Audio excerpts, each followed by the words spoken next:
Assalamualaikum warahmatullahi wabarakatuh. Perkenalkan, nama saya Taifatul Musarfa, NIM 2011-050201. Saya dari Prodi Ekonomi Syariah. Saya dari Fakultas Ekonomi dan Bisnis Islam.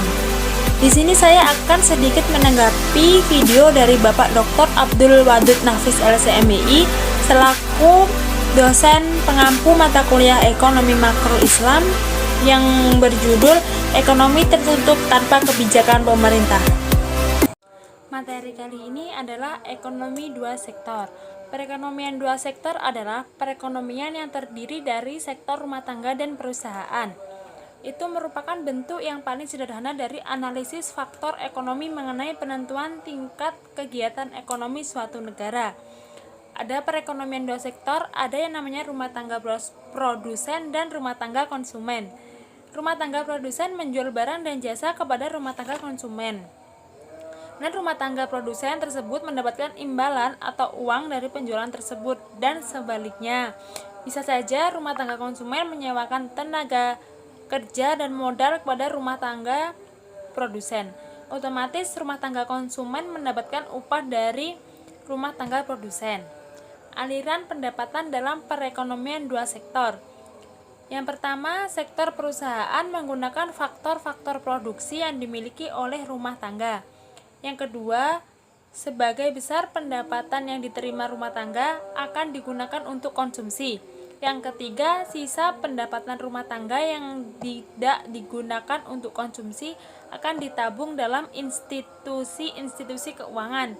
Yang keempat, pengusaha yang ingin melakukan investasi akan meminjam sumbangan rumah tangga yang dikumpulkan oleh institusi-institusi keuangan. Berikutnya, kecondongan konsumsi.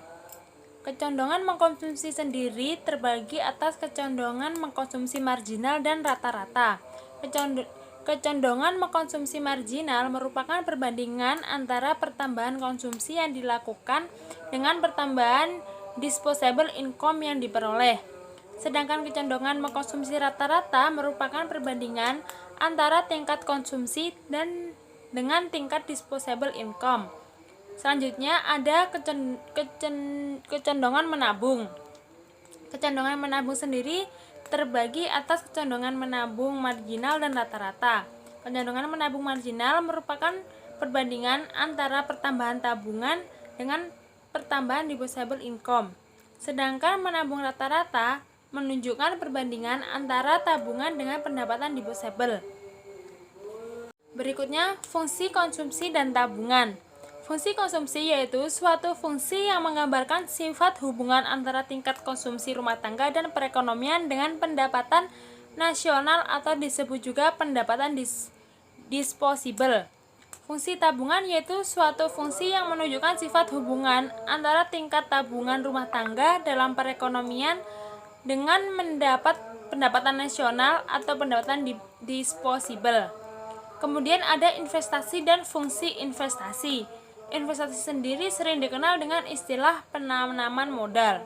Investasi merupakan komponen kedua yang menentukan pengeluaran agregat. Pengertian investasi sendiri adalah sebuah aktivitas menyimpan atau menempatkan dana pada periode tertentu dengan harapan menyimpan tersebut menimbulkan keuntungan dan peningkatan nilai investasi. Kemudian dana investor yang diinvestasikan kepada perusahaan akan digunakan untuk yang pertama, pembelian barang modal seperti mesin-mesin dan peralatan produksi lainnya. Yang kedua, penggantian barang-barang modal yang telah didepresiasikan. Yang ketiga, pengeluaran untuk kegunaan kantor, pabrik, dan lain-lain. Yang keempat, pertambahan nilai sikap barang-barang yang belum terjual. Sekian video tanggapan dari saya, semoga bermanfaat untuk kita semua. Kurang lebihnya mohon maaf. Wassalamualaikum warahmatullahi wabarakatuh.